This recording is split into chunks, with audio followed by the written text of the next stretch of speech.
Hi, this is Greg Kilstrom. Welcome to Season 3 of the Agile World, where we discuss customer and employee experience, organizational and workforce transformation, and how business can adapt and continually improve in an agile age. The Agile World podcast is brought to you by TEKsystems, an industry leader in full-stack technology services, talent services, and real-world application. For more information, go to teksystems.com.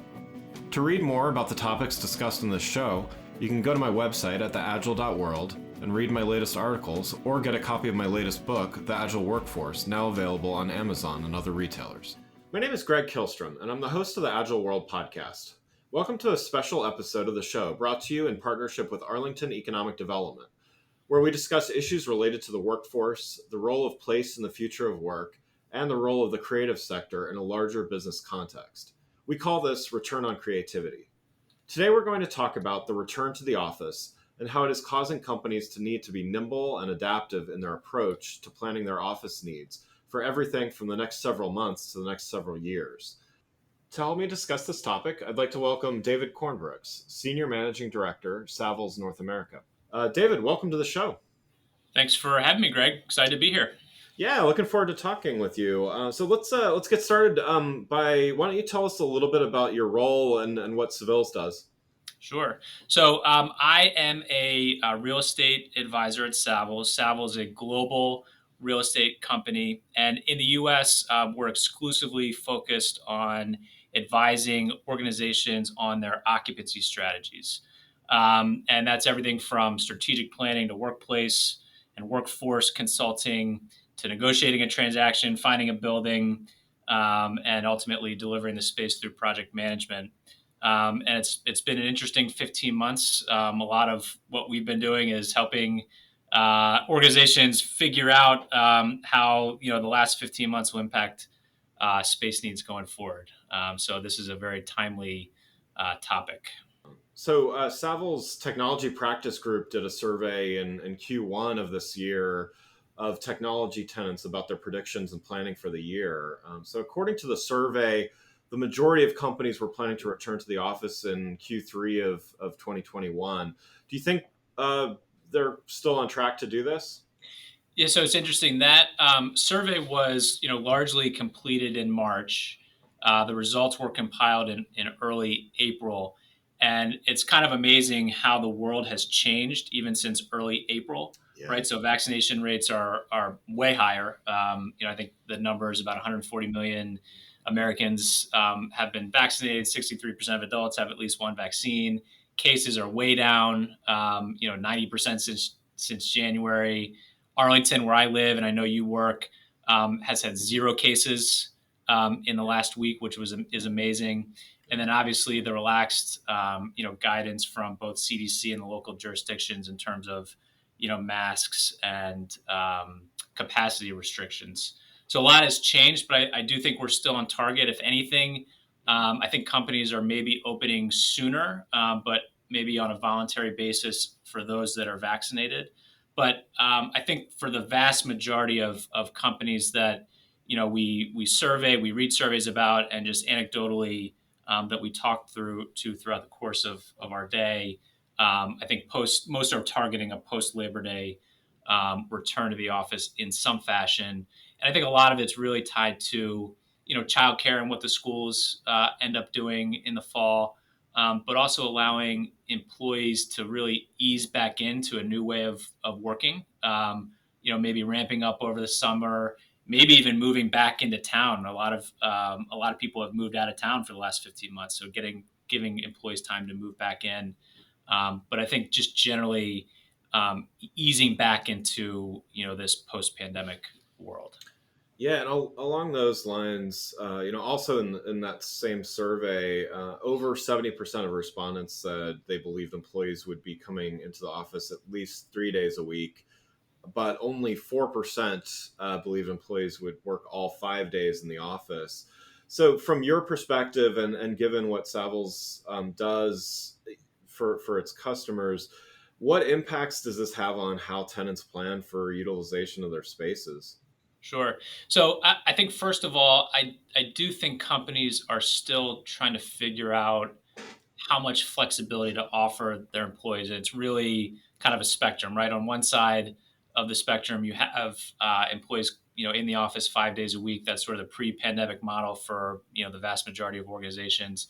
Very few companies are going to go back to this way of working, although a few have and a few will. On the other side of the spectrum is working from home 5 days a week, which is what most of us have been experiencing over the last 15 months. And I think very few companies will continue this policy, although a few have, and a few very large and public organizations have or will implement that type of policy. But I think most will fall in the middle. But there is a big difference between coming back and having employees come back to the office 4 days a week versus 1 day a week in the way you plan for and utilize space.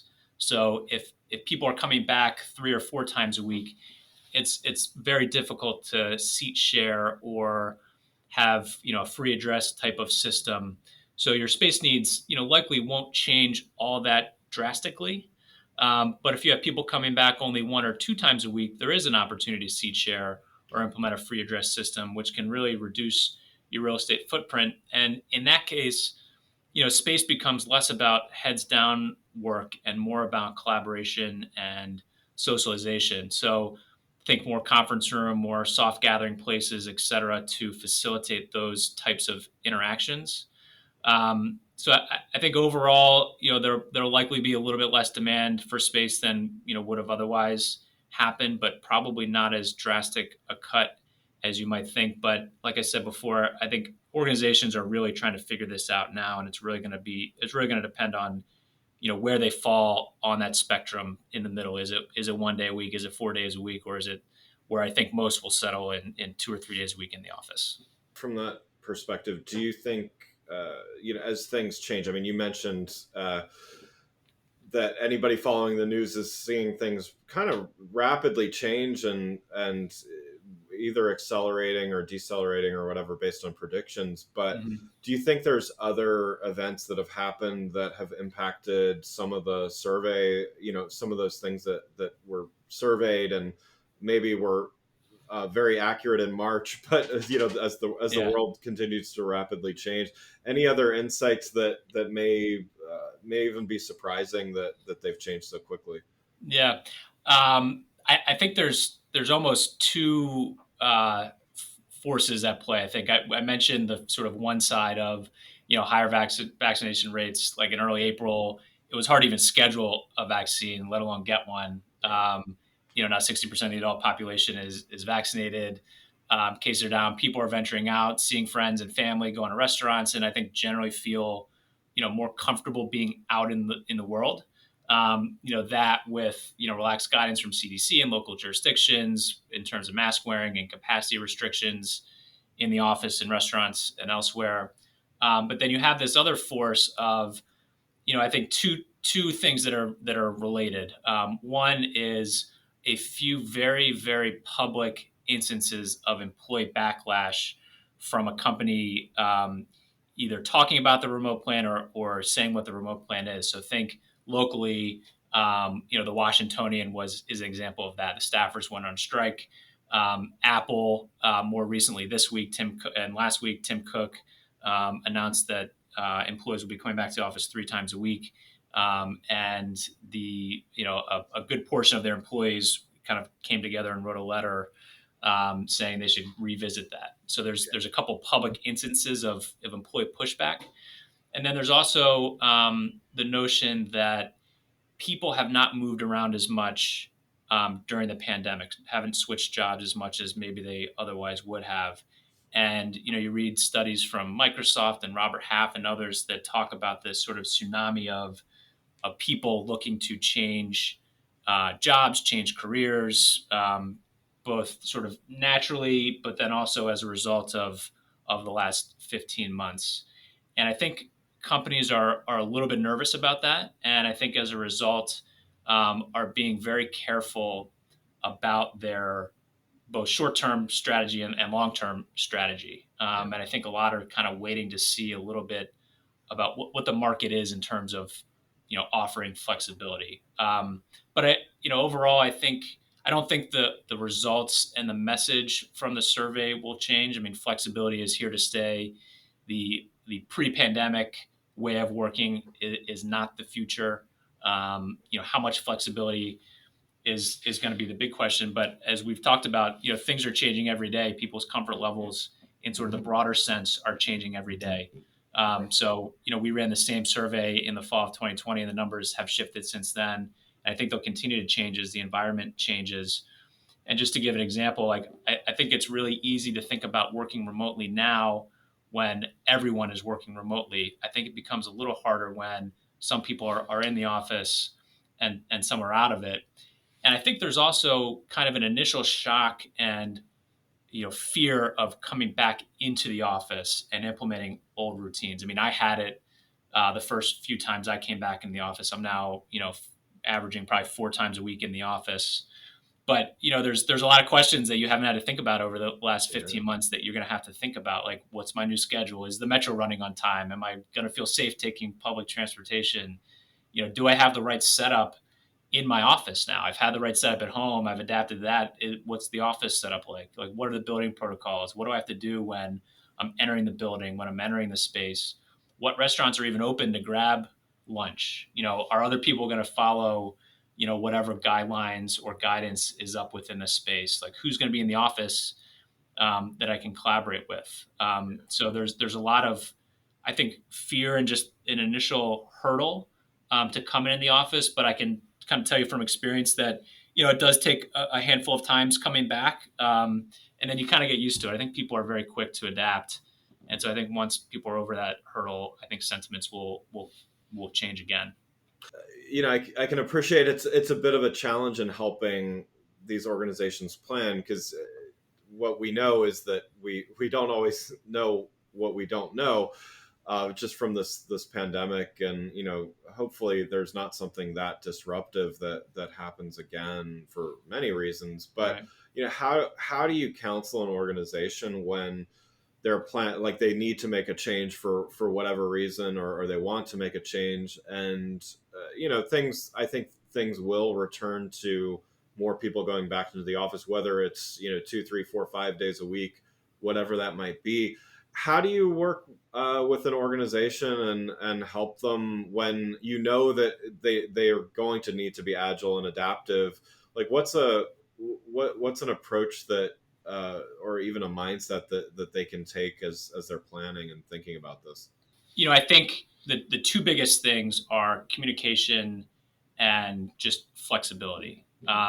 And we often think about this question, sort of the two biggest challenges that organizations face right now, right? It's their immediate return to the office, which is the short term, and how the last 15 months impact the workplace and space needs in the future, which is the long term. And like I said, communication and flexibility is key. I mean, just thinking back to the Washingtonian and the Apple example, how you communicate your intentions to employees, how you solicit input from employees to make them feel heard. Change management is key. Like you said, in terms of flexibility, we don't know what the rest of the year will bring in terms of cases and variants, et cetera. So being nimble and being flexible and communicating that flexibility to employees is important. And in the short term, in terms of getting employees back to the office, it's how do you make your employees feel safe? How can you give them a roadmap to make it easier to come back for the first time? I talked about some of the hurdles that I had coming back. Right, people have been working from home for 15 months. It's a big change to go back in the office. Take some time getting used to. How can you incentivize people to come to the office? Maybe it's a parking stipend or a lunch stipend.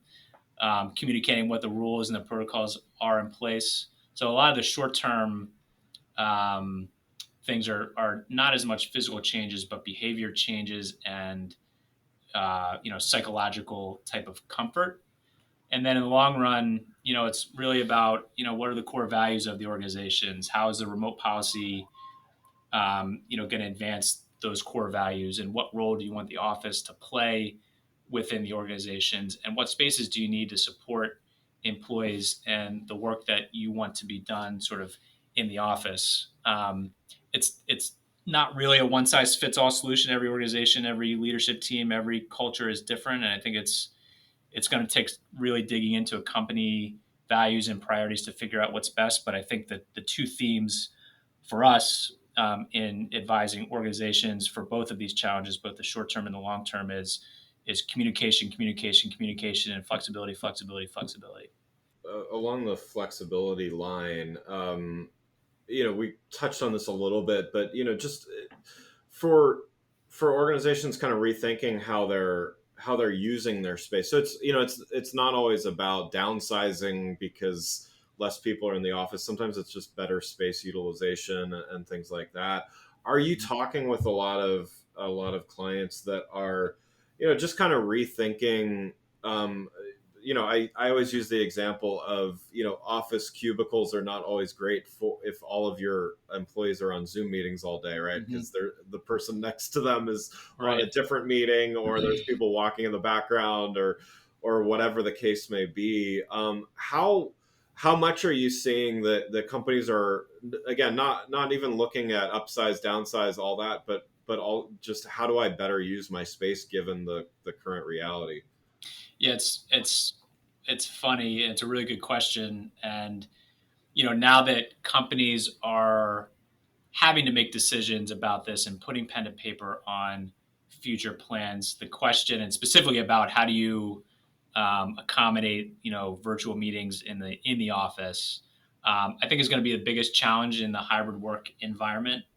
Some organizations have done it really well and were working this way pre-pandemic, but I think the majority of organizations were not working in this way. Virtual meetings are clearly not going away, for better or for Right. Right. worse.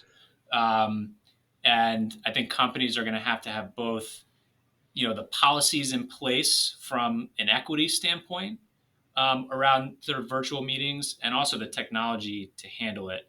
And so for our clients that are in the planning stage, we're seeing an increasing need for Zoom rooms for exactly the reason you mentioned, especially if they're in a more open space plan. It's not ideal to be on a Zoom while you have your colleagues 6 feet from you talking on their own individual Zoom meetings. So Yeah. we've seen an increased need for Zoom rooms.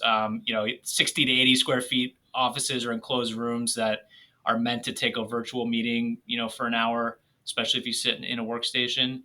And I think more generally, we're seeing a higher ratio of collaboration space to heads down space as the function of the office changes in that direction, especially if you're an organization that's trending on the more remote side of the spectrum, right? In the office only 1 or 2 days a week. So, because we're seeing the office becoming more of that place for collaboration than heads down work than it did before. But like I said before, I think organizations are really trying to figure out, and where you fall in that spectrum is going to determine what the ultimate sort of function and layout of your office will be. Yeah. So there's a lot of work happening now to kind of work through that with each organization. As I said before, there is no sort of one size fits all. It's really dependent on each sort of individual organization.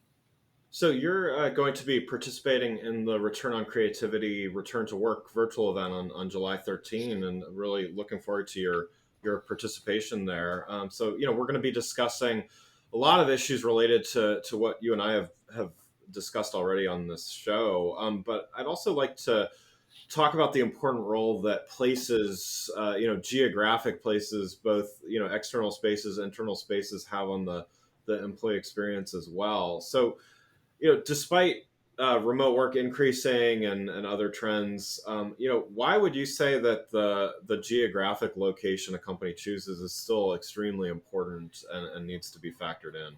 Yeah. So I think about location maybe broadly. I think there's the geographic standpoint, and then maybe the physical location. Yeah. From a geographic standpoint, I think location will always matter, although it might matter slightly less if people are one, commuting to the offices less often, and two, companies are recruiting remotely and in other cities, which we've seen over the last 15 months. But I think companies are always going to locate where the talent is, whether that's at the submarket level. So should I be, along the toll road to recruit maybe the more mature tech talent, sort of west in the Virginia, suburbs, or Arlington to recruit some of the younger tech talent. But then also sort of on a global level.